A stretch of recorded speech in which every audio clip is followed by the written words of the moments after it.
This is going to be part 2 of my crappy Steam Deck review video.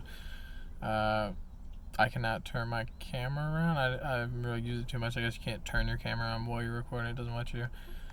But for the most part, most of the games that I've tried to play, like any game that I think supports Linux or tries to support, has added controller support. Like if you have a game that, let's say Postal 2, like it is an older game, but at the same time it has controller support built into it, so it works really well.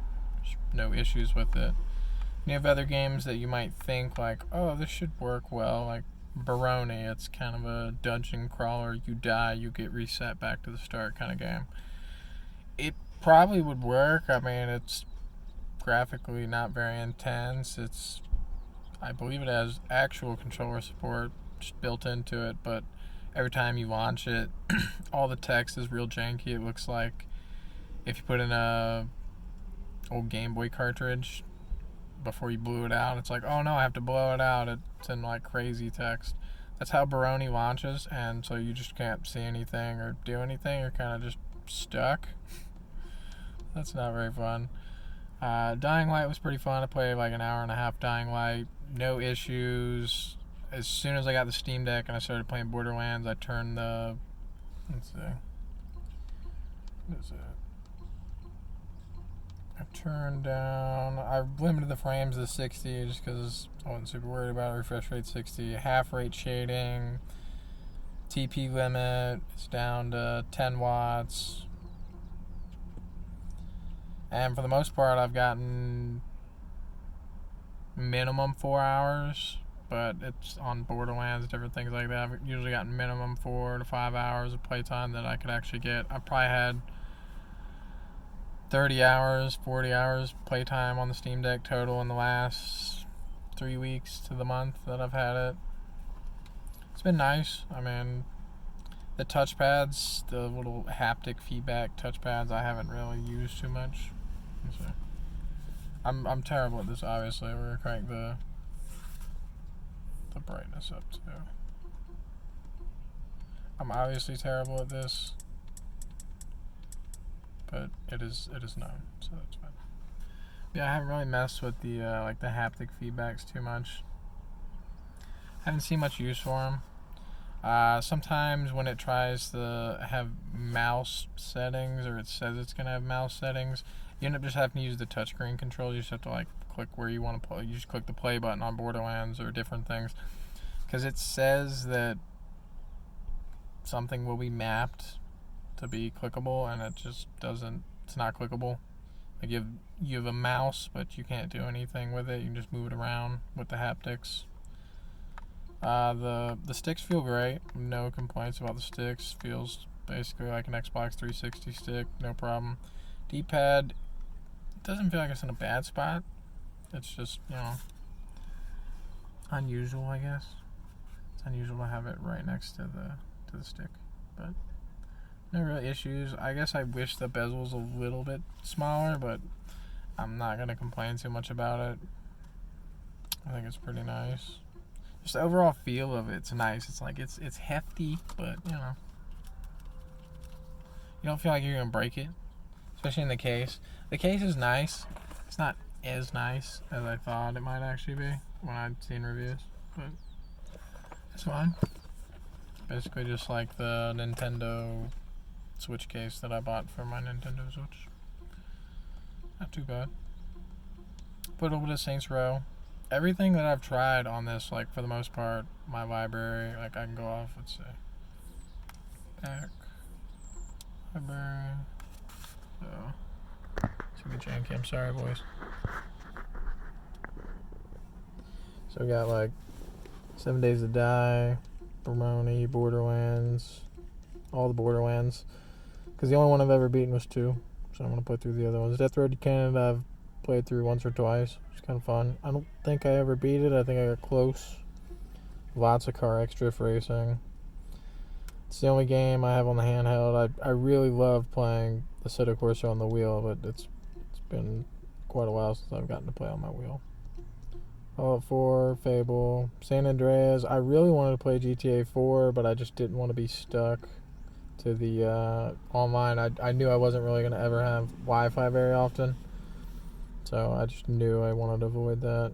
Some of these games too, like when you first get it, you might be like, oh cool, I'm just gonna download a bunch of games and I'm gonna take off and try and play them. That might work for some games, and some games that might not work for. Some games you might need internet to launch them. Some games you might need to patch up after you are done. Like when you first launch it, you might have to patch the game up. It might already have a patch for it or a Steam Deck patch just to make it work. Games I didn't think would feel good or work very well on the Steam Deck, like Project Zomboid or Noida, actually feel great. Like, I don't have any complaints. I haven't stressed them out super hard. Like, I haven't went to a city with a huge horde, and I haven't went to some deep dungeon on Noida either with like a crazy wand that fills the whole screen, which would lag even on a good computer. So I haven't stress tested them in that way, but every game that I've tried, like every game in the library that I have, I've at least launched and just seen if it worked, adjusted settings, played with it, just to see. Dragon Age I kept on here because, again, it kind of automatically put in its own controls, and I thought maybe I'll be able to play through it even with the janky controls. I'm just going to have to really map them. Sims 4 I never actually launched with the online. I think I uninstalled it. That game I'm pretty sure you're able to play offline. It doesn't have the same issue that GTA has with the you can't save or you need to be online. So I have old San Andreas, so I just put that on here. It worked. I mean, they put it on the phone, even though it's a janky port on the phone. It works. Yeah, my overall review of the Steam Deck is it's nice. Like, if you're able to put a bunch of games on it, say you have Wi-Fi at a hotel or whatever, you're able to put a bunch of games on it and launch them and just make sure everything works. You could, in theory, just play off of being able to charge it. You're going to need a big battery bank. You can maybe charge at the gym or just wherever.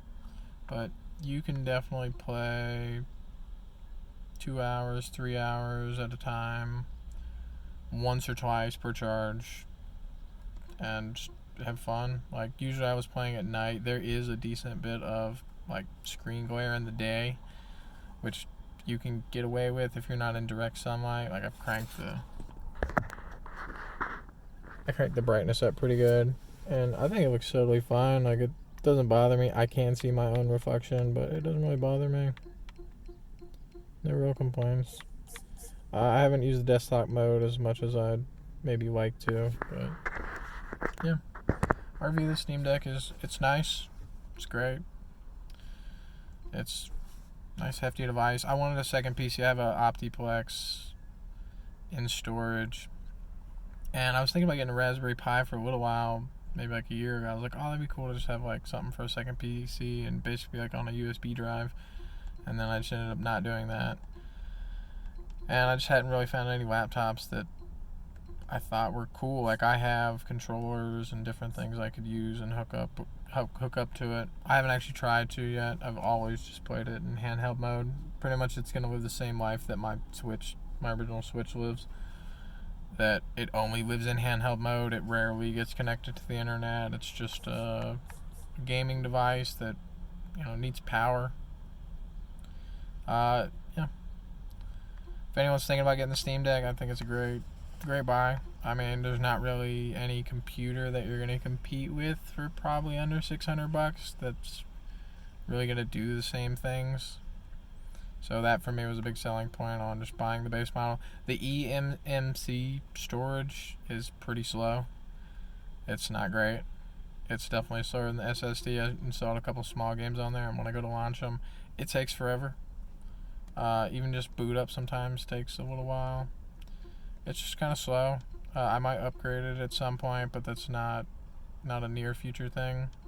I got a 512 gigabyte SD card just because 1 terabyte SD cards were so expensive. I was just like, I don't want to jump off into that right this second, and I can use this 512 as a backup for my Switch if I ever actually pull it out. So, yeah. if anyone's thinking about getting it, pick it up. It's definitely worth it. If you have anyone in your life that likes to play video games and isn't really glued down anywhere and just needs something on the go, or you have someone that really likes playing Switch games or indie games, then the Steam Deck could be great for you. Hope everyone has a great day. Thanks, guys.